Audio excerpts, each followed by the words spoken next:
दोस्तों स्वागत है आप सभी का हमारे इस यूट्यूब चैनल हाई टारगेट में। दोस्तों आज हम देखेंगे क्लास 10th साइंस का वीवीआई ऑब्जेक्टिव क्वेश्चन।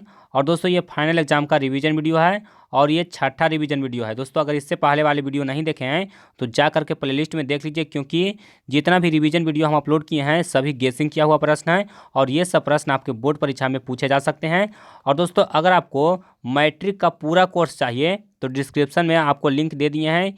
इससे ज़्यादा प्रश्न आपके बोर्ड परीक्षा में नहीं पूछे जाएंगे, या फिर जहाँ पे आप कमेंट करते हैं वहाँ पर भी आपको पूरा कोर्स का लिंक मिल जाएगा। आप अगर एक दिन में चाहें तो एक दिन में पूरा कोर्स का वीडियो देख सकते हैं। तो चलिए हम लोग पहला क्वेश्चन से वीडियो को स्टार्ट करते हैं। जल्दी से वीडियो को लाइक कीजिए और चैनल पर नए हैं तो चैनल को भी सब्सक्राइब कर लीजिए। तो देखिए पहला प्रश्न कहता है कि कार्बन हाइड्रोजन से संयोग करके बनाता है, यानी कि कार्बन और हाइड्रोजन जब अभिक्रिया करता है तो क्या बनता है। तो दोस्तों जब कार्बन हाइड्रोजन से संयोग करता है तो हाइड्रोकार्बन बनता है। हमारा उत्तर क्या हो जाएगा, ऑप्शन बी हो जाएगा हाइड्रोकार्बन। चलिए उसके बाद देखते हैं दूसरा प्रश्न। देखिए दूसरा प्रश्न बहुत इंपॉर्टेंट है। कहता है कि इंसुलिन की कमी से होता है। दोस्तों इंसुलिन की कमी से कौन सा रोग होता है, तो इंसुलिन की कमी से मधुमेह रोग होता है, यानी कि हमारा उत्तर क्या हो जाएगा, ऑप्शन सी हो जाएगा। चलिए उसके बाद देखते हैं अगला प्रश्न। देखिए कहता है कि निम्न में से कौन प्रबल अम्ल है। दोस्तों प्रबल अम्ल मतलब होता है मजबूत या फिर शक्तिशाली अम्ल। तो देखिए इसमें सबसे ज़्यादा शक्तिशाली कौन है, तो देखिए आपको ऑप्शन दिया हुआ है H2SO4, फिर दिया हुआ है HCl, फिर HNO3 और डी में दिया हुआ है सभी। तो दोस्तों तीनों अम्ल है वो प्रबल अम्ल है, तो हमारा उत्तर क्या हो जाएगा, ऑप्शन डी हो जाएगा। चलिए उसके बाद देखते हैं अगला प्रश्न। देखिए कहता है पारे का अयस्क है। दोस्तों पारे का अयस्क कौन है, तो पारा का जो प्रमुख अयस्क है वो सीने बार है। दोस्तों इसका सही उत्तर क्या होगा, ऑप्शन डी होगा। और दोस्तों यहाँ पर सीने बार के जगह पर अगर हिंगुल आपको मिल जाए कहीं पे तो पारे का अयस्क हिंगुल भी होता है, उसी का दूसरा नाम सीने बार है। तो आपको ये भी प्रश्न में ऑप्शन में रह सकता है। चलिए उसके बाद देखिए एक प्रश्न आपके लिए है। कहता है कि कौन सा अभिलक्षण वंशागत नहीं है। दोस्तों आपको बताना है कि कौन सा अभिलक्षण वंशागत नहीं है। तो देखिए आपको ऑप्शन दिया हुआ है आँख का रंग, चमड़ी का रंग, उसके बाद शरीर का आकार और डी है बाल की प्रकृति। तो बताइए कि कौन सा अभिलक्षण है वो वंशागत नहीं है। इसको हम बहुत बार बता चुके हैं, आप चाहें तो वीडियो में देख सकते हैं। तो जल्दी से इसका आंसर आप लोग दीजिए कि इसका सही आंसर क्या होगा। आप लोग वीडियो रोक करके इसका आप लोग आंसर दे लीजिए, उसके बाद वीडियो को आगे कंटिन्यू कीजिए। चलिए उसके बाद देखिए अगला प्रश्न। कहता है कि खड़िया का रासायनिक सूत्र क्या है। दोस्तों खड़िया का रासायनिक सूत्र क्या होता है, तो इसका रासायनिक सूत्र होता है CaCO3, यानी कि ऑप्शन सी हमारा यहाँ पर बिल्कुल सही होगा। चलिए उसके बाद देखिए बहुत इंपॉर्टेंट क्वेश्चन। कहता है दो तंत्रिका कोशिका के मध्य खाली स्थान को कहते हैं। दोस्तों दो तंत्रिका कोशिका के मध्य खाली स्थान को क्या कहते हैं, तो सिनेप्स कहते हैं। हमारा उत्तर क्या हो जाएगा, ऑप्शन बी हो जाएगा सिनेप्स। चलिए उसके बाद देखते हैं अगला प्रश्न। देखिए कहता है विद्युत अपघटन में इलेक्ट्रॉन मुक्त होता है। दोस्तों विद्युत अपघटन में इलेक्ट्रॉन कहाँ पर मुक्त होता है, तो इलेक्ट्रॉन है वो एनोड पर मुक्त होता है। हमारा उत्तर क्या होगा, ऑप्शन ए होगा, इलेक्ट्रॉन एनोड पर मुक्त होता है। चलिए उसके बाद देखते हैं अगला प्रश्न। देखिए कहता है कि आहार नाल का सबसे लंबा भाग है। दोस्तों आहार नाल का सबसे लंबा भाग कहाँ है, तो सबसे लंबा भाग होता है छोटी आंत में। तो हमारा उत्तर क्या हो जाएगा, ऑप्शन सी हो जाएगा। चलिए उसके बाद देखते हैं अगला प्रश्न। कहता है कि क्लोरोमीथेन का सूत्र होता है। दोस्तों क्लोरोमीथेन का सूत्र क्या होता है, तो क्लोरोमीथेन का सूत्र होता है CH3Cl, यानी कि ऑप्शन बी हमारा यहाँ पर बिल्कुल सही आंसर होगा, CH3Cl।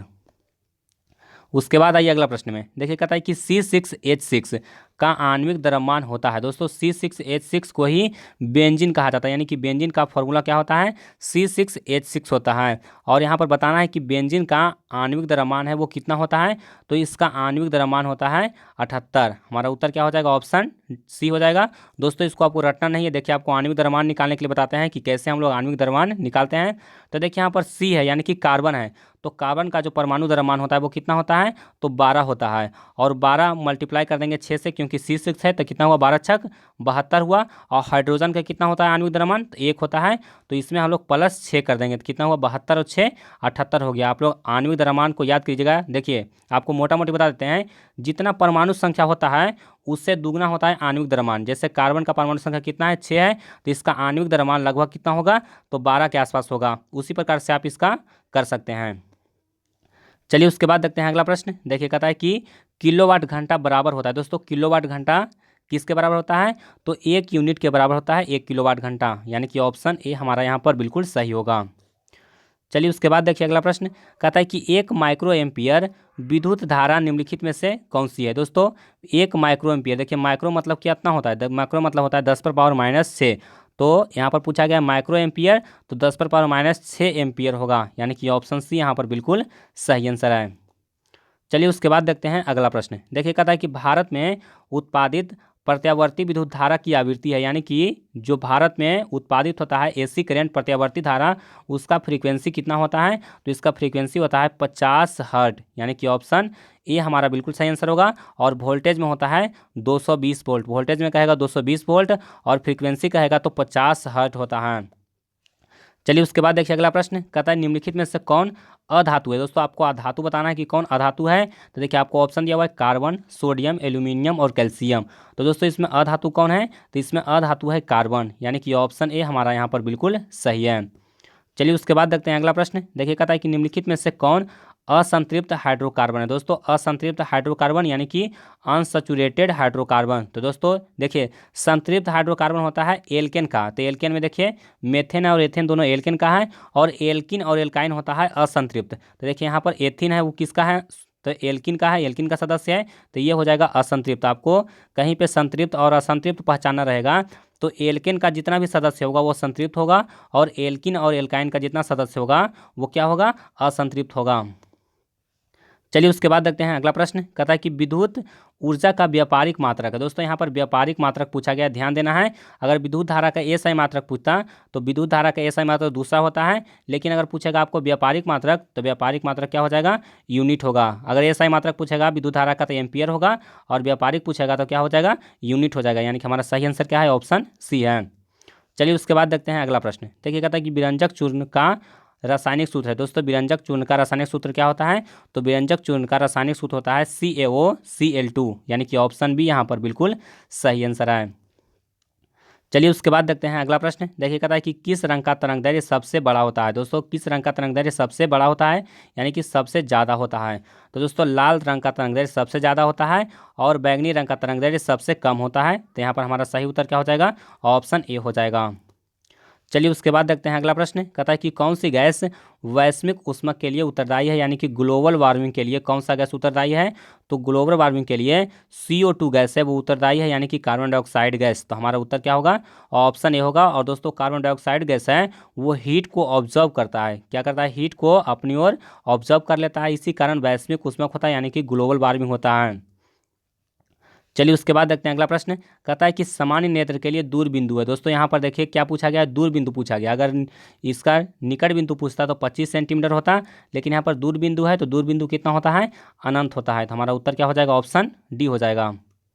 चलिए उसके बाद देखिए अगला प्रश्न। कहता है कि निम्नलिखित में से कौन मलेरिया परजीवी है। दोस्तों मलेरिया परजीवी कौन है, तो मलेरिया परजीवी है प्लाज्मोडियम, यानी कि ऑप्शन ए यहाँ पर बिल्कुल सही आंसर होगा। मलेरिया परजीवी कौन है, प्लाज्मोडियम है।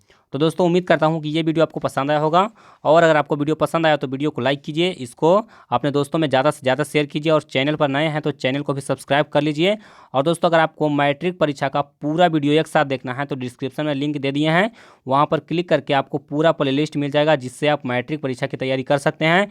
और दोस्तों 400 से ज़्यादा मार्क्स ला सकते हैं, उसमें उतना ऑब्जेक्टिव क्वेश्चन अपलोड कर चुके हैं। तो जल्दी से डिस्क्रिप्शन में लिंक देखिए, चेक कीजिए, और वहाँ से पूरा वीडियो देख लीजिए। आप 1 से 2 दिन में पूरा वीडियो आसानी से देख सकते हैं। अभी आपके पास एग्जाम में समय बच रहा है।